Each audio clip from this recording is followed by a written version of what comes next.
처음엔 농담인 줄 알았습니다. 러시아도 완성하지 못한 3초 ECM 기술을 한국이 실현했다는 소식을 접했을 때 코웃음부터 나왔습니다. 한국이 우리보다 앞선 전자전 기술을 가질 리 없다고 확신했죠. 하지만 방사청 공개 영상을 본 순간 웃음이 멈췄습니다. 0.8초 만에 레이더 신호를 교란하는 모습이 화면에 나타났고 그 기술의 완성도와 그 뒤에 숨은 철학이 저를 충격에 빠뜨렸습니다. 그리고 그 순간부터 제가 믿어왔던 러시아 방산 기술의 우월성이 조금씩 무너지기 시작했습니다. 사연 시작 전 좋아요와 구독으로 대한민국 기술자분들을 응원해주세요. 그날도 실험실에서 밤을 새웠습니다. ECM 시스템 테스트를 위해 준비한 장비들이 주변에 널려 있었죠. 하지만 결과는 또 실패였어요. 레이더 신호 교란 시간이 12초나 걸렸습니다. 이론상으론 5초 안에 끝나야 하는데 말이에요. 동료 미하일이 어깨를 두드렸습니다. 안드레이, 오늘은 그만해. 내일 다시 해보자. 저는 고개를 저었어요. 아니야, 뭔가 놓친 게 있을 거야. 미국 시스템도 3초대를 구현했다는데 우리가 못할 리 없잖아.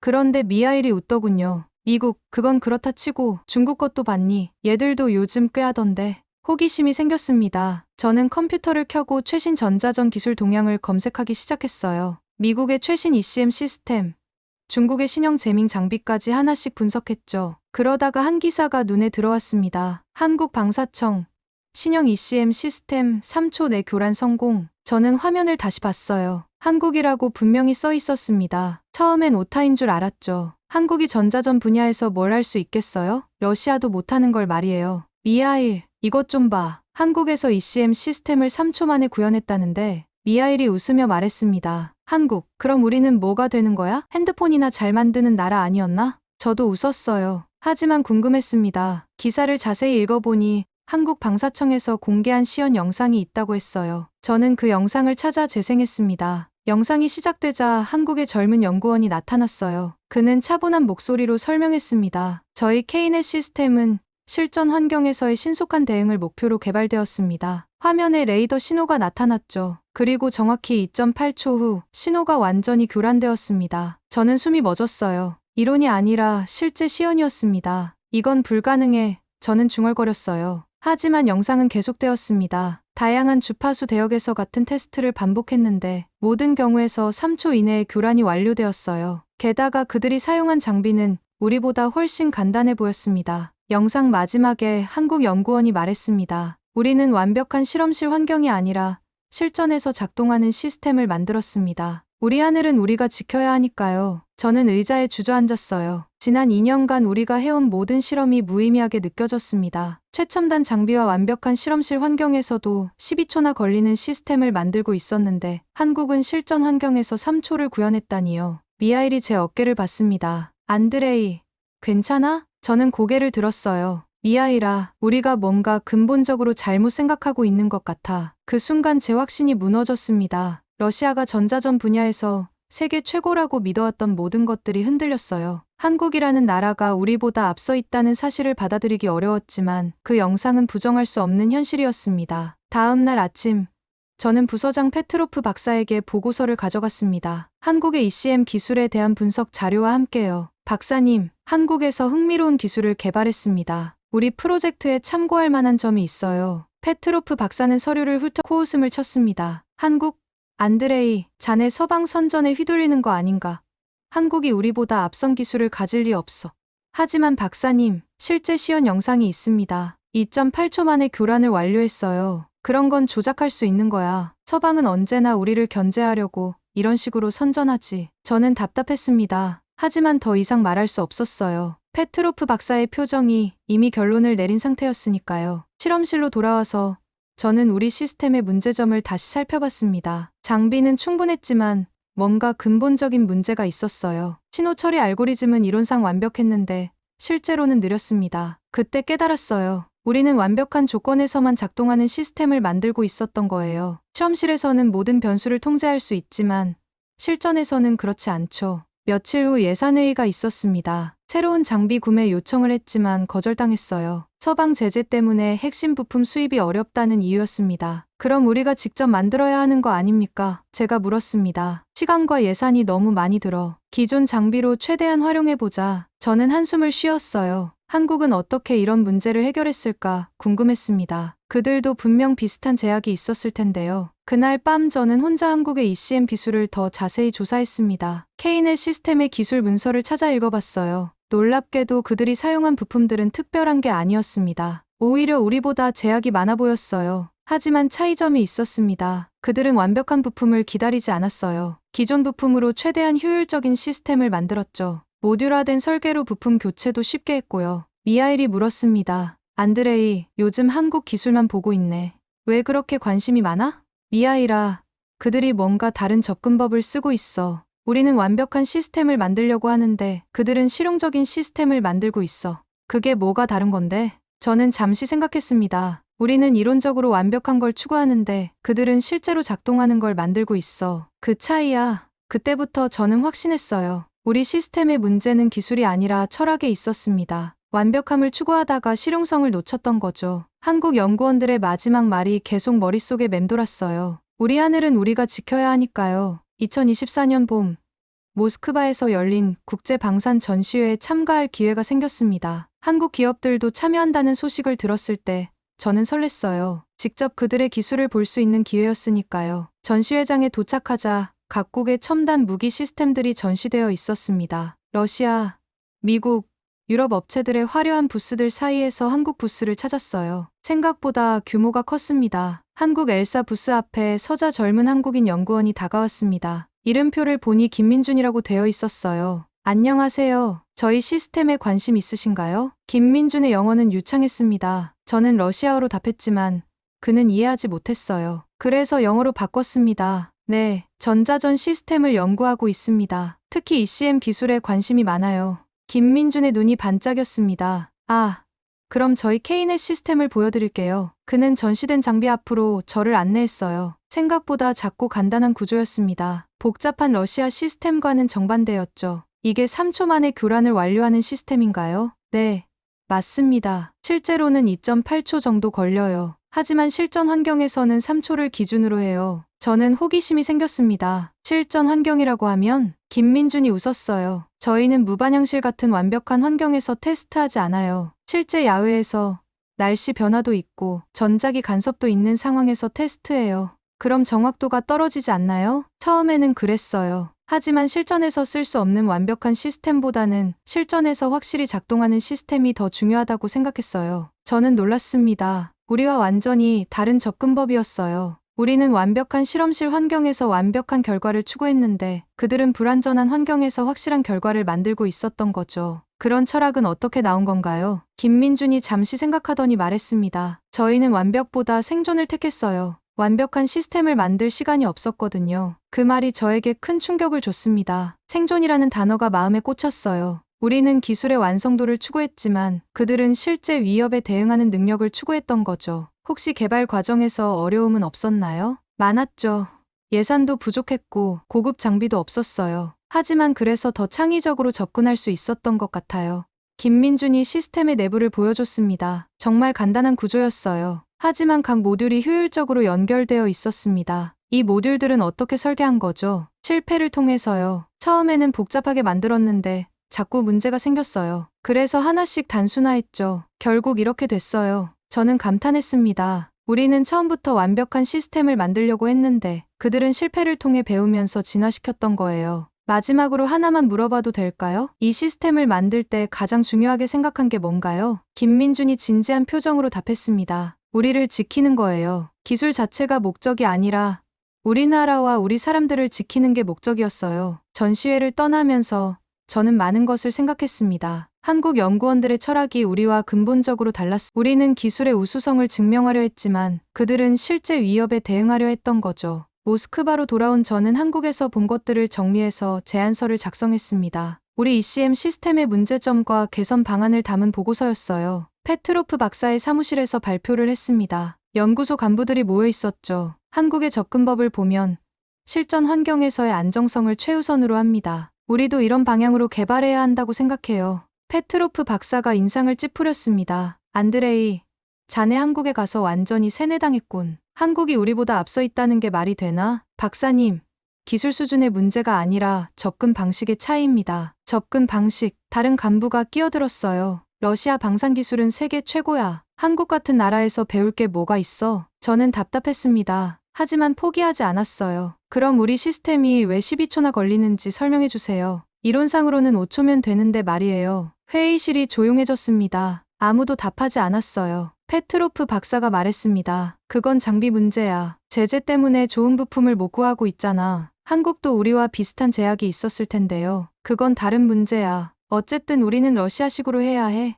회의가 끝나고 저는 실망했습니다. 하지만 포기할 수 없었어요. 동료들과 비공식 모임을 만들었습니다. 미하일, 알렉산드르, 이반까지 4명이었어요. 안드레이, 정말 한국 기술이 그렇게 대단해? 알렉산드르가 물었습니다. 기술이 대단한 게 아니라 생각하는 방식이 달라. 우리는 완벽한 시스템을 만들려고 하는데 그들은 실제로 작동하는 시스템을 만들어?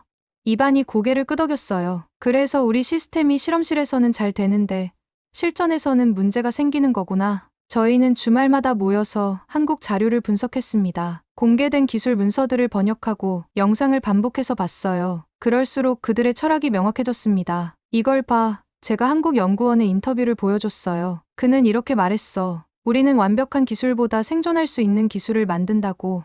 미하일이 말했습니다. 생존 기술이라. 우리는 뭘 만들고 있었던 거지? 완벽한 이론을 증명하려고 했던 것 같아. 제가 답했어요. 그때 깨달았습니다. 우리는 기술이 아니라 철학을 배워야 했던 거예요. 한국 연구원들은 단순히 빠른 ECM 시스템을 만든 게 아니라 실제 위협에 대응하는 철학을 가지고 있었습니다. 저는 노트에 적었어요. 기술이 아니라 철학을 배워야 한다. 알렉산드르가 물었습니다. 그럼 우리는 어떻게 해야 할까? 일단 우리끼리라도 실험해보자. 한국식 접근법으로. 이반이 걱정스러운 표정을 지었어요. 혹시 문제되지 않을까? 위에서 좋게 안 볼 텐데. 비공식으로 하자. 주말에 개인 시간을 이용해서. 그렇게 우리의 비밀 프로젝트가 시작되었습니다. 체제의 벽을 넘어서 진짜 기술을 만들어보자는 열정으로 가득했어요. 한국 연구원들처럼 실전에서 작동하는 시스템을 만들고 싶었습니다. 3개월간의 준비 끝에 드디어 테스트 날이 왔습니다. 저희는 연구소 외곽의 야외 시설을 빌렸어요. 완벽한 실험실이 아닌 실제 환경에서 테스트하기 위해서였습니다. 미하일이 장비를 점검했습니다. 안드레이, 정말 될까? 우리가 3개월 만에 만든 시스템이 기존 시스템보다 나을까? 해봐야 알겠지만 한국식 접근법대로 했으니까 뭔가 다를 거야. 저희가 만든 시스템은 한국의 K넷 구조를 참고했습니다. 복잡한 알고리즘 대신 단순하고 확실한 처리 방식을 택했어요. 모듈화된 설계로 각 부분이 독립적으로 작동하게 했죠. 알렉산드르가 레이더 신호를 송출했습니다. 신호 송출 시작. 저는 화면을 뚫어져라 쳐다봤어요. 기존 시스템이라면 12초 정도 걸릴 상황이었습니다. 1초, 2초, 3초. 교란 신호 포착. 이반이 외쳤어요. 3.8초 만에 레이더 신호가 완전히 교란되었습니다. 저는 믿을 수 없었어요. 정말로 성공한 거였습니다. 다시 해보자. 제가 말했어요. 혹시 우연일 수도 있어. 두 번째 테스트에서도 세 번째는 3.6초였습니다. 일정하게 4초 이내에 교란을 완료했어요. 미하일이 감탄했습니다. 안드레이, 이건 진짜야. 우리가 해낸 거야. 하지만 저는 더 중요한 걸 깨달았습니다. 단순히 시간이 빨라진 게 아니라 시스템이 안정적으로 작동한다는 점이었어요. 날씨 변화나 전자기 간섭에도 불구하고 일정한 성능을 보였습니다. 이반, 혹시 다른 주파수로도 테스트해볼까? 좋아, 해보자. 다양한 주파수 대역에서 테스트했지만 결과는 같았습니다. 모든 경우에서 4초 이내에 교란을 완료했어요. 알렉산드르가 말했습니다. 이제 알겠다. 우리가 그동안 뭘 잘못했는지. 뭘 잘못했다는 거야? 우리는 완벽한 조건을 만들려고 했는데 한국식은 불완전한 조건에서도 작동하게 만드는 거야. 저는 고개를 끄덕였어요. 정확한 분석이었습니다. 한국 연구원들은 이상적인 환경을 추구하지 않았어요. 현실적인 환경에서 확실히 작동하는 시스템을 만들었죠. 그럼 우리 시스템이 기존 시스템보다 왜 빠른 거지? 미하일이 물었습니다. 저는 생각해봤어요. 복잡한 알고리즘을 단순화했잖아. 그리고 각 모듈이 독립적으로 작동하니까 전체적인 처리 속도가 빨라진 거야. 그럼 성능이 떨어지지 않나? 아니야. 오히려 안정성이 높아졌어. 한 부분에 문제가 생겨도 전체 시스템이 멈추지 않거든. 그때 깨달았습니다. 이건 단순한 기술 개선이 아니었어요. 완전히 다른 철학으로 접근한 결과였습니다. 저는 동료들에게 말했습니다. 이건 단순한 기술이 아니다. 철학이야. 무슨 철학? 기술은 국경을 넘고 철학은 경계를 깨트린다는 거야. 한국 연구원들이 보여준 건 빠른 ECM 시스템이 아니라 실제 위협에 대응하는 마음가짐이었어요. 그들의 철학을 배워서 우리도 실전에서 작동하는 시스템을 만들 수 있었던 거죠. 그날 밤 집으로 돌아가는 길에 저는 한국연구원의 말을 다시 떠올렸습니다. 우리 하늘은 우리가 지켜야 하니까요. 이제 그 말의 의미를 완전히 이해할 수 있었어요. 성공적인 테스트 후 며칠이 지났을 때 예상치 못한 일이 일어났습니다. 연구소 보안부서에서 저를 불렀어요. 볼코프 동지, 최근 외부 기술 자료를 무단으로 연구했다는 신고가 들어왔습니다. 보안부서장 로마노프가 차갑게 말했습니다. 저는 당황했어요. 누가 신고했을까요? 무슨 말씀인지 모르겠는데요. 한국 기술 자료를 수집하고 동료들과 비공식 모임을 가졌다는 거죠. 저는 부인할 수 없었습니다. 사실이었으니까요. 하지만 잘못한 건 없다고 생각했어요. 공개된 기술 자료를 연구한 게 문제가 되나요? 문제는 그게 아니야. 러시아 기술을 포기하고 외국 기술을 추종하는 게 문제지. 저는 답답했습니다. 기술에는 국경이 없습니다. 좋은 건 배워야 하는 거 아닌가요? 볼코프 동지, 자네가 러시아 엔지니어라는 걸 잊었나? 며칠 후 동료들과의 모임에서 더 큰 충격이 기다리고 있었습니다. 미하일이 제게 다가와서 말했어요. 안드레이, 사람들이 너에 대해 이상하게 생각하기 시작했어. 무슨 말이야? 왜 한국을 그렇게 옹호하냐고 묻더라고. 혹시 너 러시아 기술을 무시하는 거 아니냐고. 저는 허탈했습니다. 더 나은 기술을 만들려고 노력했는데 오히려 의심받고 있었어요. 알렉산드르도 걱정스러운 표정이었습니다. 안드레이, 우리도 조심해야 할 것 같아. 위에서 눈여겨보고 있다더라. 그날 실험실에서 페트로프 박사가 저를 불렀습니다. 다른 연구원들도 함께 있었어요. 안드레이, 자네 요즘 이상해. 한국 기술만 찾아보고 우리 시스템을 비판하고. 저는 항변했습니다. 박사님, 저는 더 나은 시스템을 만들고 싶을 뿐입니다. 더 나은 시스템. 동료 세르게이가 비웃었어요. 러시아 기술이 최고인데 뭘 더 나은 게 필요해? 그럼 왜 우리 시스템은 12초나 걸리는 거죠? 그건 일시적인 문제야. 곧 해결될 거야. 저는 화가 났습니다. 3개월 전부터 같은 말을 하고 있었거든요. 박사님, 저희가 만든 시스템을 한번 보시죠. 3.8초 만에 교란을 완료합니다. 페트로프 박사가 놀랐어요. 무슨 소리야? 저는 테스트 결과를 보여줬습니다. 동료들의 표정이 변했어요. 이게 정말이야? 세르게이가 물었습니다. 네, 지난주에 테스트했어요. 여러 번 반복했는데 모두 4초 이내였습니다. 페트로프 박사가 엄한 표정을 지었습니다. 허가 없이 비공식 실험을 했다는 거군. 하지만 결과가 좋지 않습니까? 그게 문제가 아니야. 절차를 어겼어. 그때 세르게이가 말했습니다. 안드레이, 너 정말 이상해. 왜 한국을 그렇게 옹호하는 거야? 우리나라 기술도 훌륭한데. 저는 깊은 숨을 쉬었습니다. 이제 정말 솔직하게 말할 때가 된 것 같았어요. 세르게이, 나는 한국을 옹호하는 게 아니야. 누군가를 지키기 위한 기술은 배워야 한다고 생각하는 거야. 무슨 뜻이야? 한국 연구원들은 이렇게 말했어. 우리 하늘은 우리가 지켜야 한다고. 그들은 자신들의 나라와 사람들을 지키기 위해 기술을 만들어. 우리는 뭘 위해 기술을 만들고 있지? 실험실이 조용해졌습니다. 아무도 답하지 않았어요. 저는 계속했습니다. 우리는 기술의 완성도만 추구하고 있어. 하지만 그 기술이 정말 우리를 지킬 수 있는지는 생각해 본 적이 있어. 12초나 걸리는 시스템으로 실전에서 뭘 할 수 있겠어? 페트로프 박사가 말했습니다. 안드레이, 자네 너무 흥분하고 있어. 아니에요, 박사님. 저는 처음으로 명확하게 생각하고 있는 거예요. 기술은 국적이 없어요. 좋은 기술은 배워야 하고 더 나은 시스템을 만들어야 해요. 그게 진정으로 우리나라를 지키는 방법이에요. 하지만 제 말은 받아들여지지 않았습니다. 오히려 더 큰 의심을 샀어요. 그날 이후로 저는 공식적인 연구에서 배제되기 시작했습니다. 공식 연구에서 배제된 후 저는 더 자유롭게 생각할 수 있었습니다. 미하일, 알렉산드르, 이반과 함께 비공식 연구 모임을 계속했어요. 안드레이, 이제 어떻게 할 거야? 미하일이 물었습니다. 우리끼리라도 제대로 된 연구를 계속하자. 한국 사례를 더 자세히 분석해보고.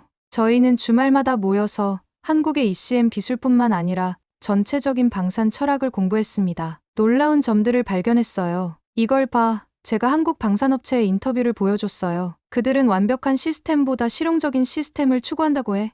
알렉산드르가 고개를 끄덕였습니다. 우리와 정반대네. 우리는 이론적 완성도를 추구하는데 그래서 우리 시스템이 실전에서 문제가 생기는 거야. 저희는 점점 더 많은 것을 깨달았습니다. 한국의 성공 비결은 단순히 기술이 아니라 철학에 있었어요. 어느 날 이반이 중요한 질문을 했습니다. 안드레이, 우리는 누구를 위한 기술을 만드는 거지? 저는 잠시 생각했어요. 지금까지는 기술 자체를 위한 기술을 만들었던 것 같아. 무슨 뜻이야? 완벽한 시스템을 만드는 게 목적이었지. 그 시스템이 실제로 누구를 지키는지는 생각 안 했어. 미하일이 말했습니다. 한국은 다르구나. 그들은 자신들을 지키기 위한 기술을 만들어.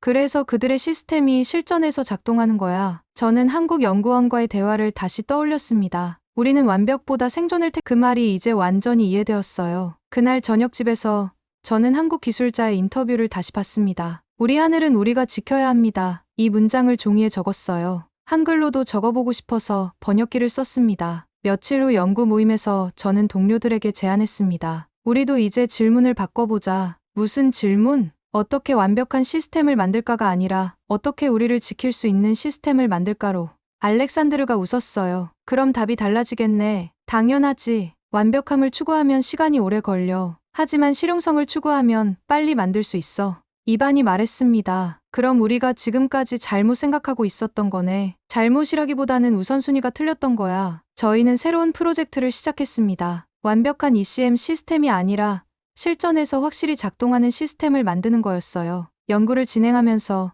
저는 한국 연구원들의 철학을 더 깊이 이해하게 되었습니다. 그들은 기술을 위한 기술이 아니라 사람을 위한 기술을 만들고 있었어요. 어느 날 저는 우리 하늘은 우리가 지켜야 합니다라는 문장을 다시 적었습니다. 이번에는 러시아어로도 번역해봤어요. 그 순간 깨달았습니다. 이건 한국만의 철학이 아니었어요. 모든 나라, 모든 엔지니어가 가져야 할 철학이었습니다. 자신의 하늘, 자신의 사람들을 지키겠다는 의지 말이에요. 시간이 흘러 2024년 말이 되었습니다. 공식적으로는 아무것도 바뀌지 않았어요. 저는 여전히 연구소에서 일했고 기존 프로젝트들도 계속되었습니다. 하지만 조용한 변화가 시작되고 있었어요. 어느 날 페트로프 박사가 저를 불렀습니다. 안드레이, 새로운 ECM 플랫폼 설계에 참여해보지 않겠나? 저는 놀랐어요. 몇 달 전까지만 해도 배제되었는데 다시 불러주다니요. 어떤 설계인가요? 실전 환경에서의 안정성을 중시하는 새로운 접근법이야. 저는 웃음이 나왔어요. 한국식 접근법과 똑같은 말이었거든요. 하지만 박사님은 그걸 모르는 것 같았어요. 설계 회의에 참여해보니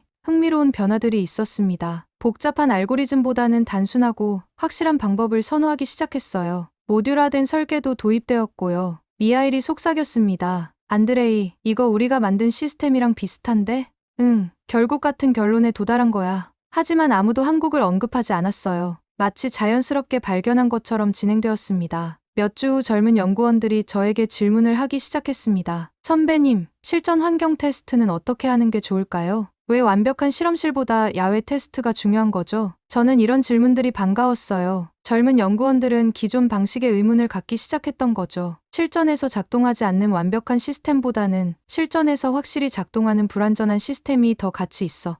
그런 생각은 어떻게 하게 되셨어요? 저는 잠시 망설였다가 말했습니다. 한 외국 연구원이 이런 말을 했어. 우리는 완벽보다 생존을 택했다고. 젊은 연구원들의 눈이 반짝였어요. 생존이라. 기술의 목적이 뭔지 생각해봐. 우리는 누구를 지키기 위해 이 일을 하는 거지? 그날 이후로 연구실 분위기가 조금씩 바뀌기 시작했습니다. 완벽함보다는 실용성을 중시하는 분위기로요. 몇 달 후 저는 후배들에게 비공식 교육을 시작했습니다. 기술적인 내용보다는 철학적인 접근법을 가르쳤어요. 기술은 수단이야. 목적이 아니라. 그럼 우리의 목적은 뭐지? 더 나은 시스템을 만드는 것 아닌가요? 더 나은 시스템을 만들어서 뭘 할 건데? 후배들이 생각해봤어요. 그리고 하나씩 답이 나오기 시작했습니다. 우리나라를 지키는 거요.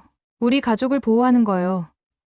그게 진짜 목적이야. 기술은 그냥 도구일 뿐이고. 어느 날 저녁 집에서 일기를 쓰며 지난 1년을 돌아봤습니다. 한국의 작은 ECM 시스템에서 시작된 깨달음이 이렇게 퍼져나갈 줄은 몰랐어요. 저는 다시 한번 그 문장을 적었습니다. 우리 하늘은 우리가 지켜야 합니다. 이제 이 말이 제 마음 깊이 새겨져 있었어요. 마지막으로 일기에 이렇게 적었습니다. 우리는 기술을 잃고 있었던 것이 아니다. 우리는 기술이 아니라 태도를 잃고 있었던 것이다. 완벽한 기술을 추구하느라 정작 그 기술로 누구를 지켜야 하는지 잊고 있었다. 한국의 연구원들이 보여준 것은 빠른 ECM 시스템이 아니라 자신들의 하늘을 지키겠다는 의지였다. 그리고 그 의지가 진짜 기술을 만들어낸 것이다. 창밖을 보니 모스크바의 밤하늘이 보였습니다. 이제 저도 알겠어요. 이 하늘을 지키는 것이 제 일이라는 걸. 그리고 그걸 위해서라면 어떤 기술이든 어떤 철학이든 배울 준비가 되어 있다는 걸 말이에요.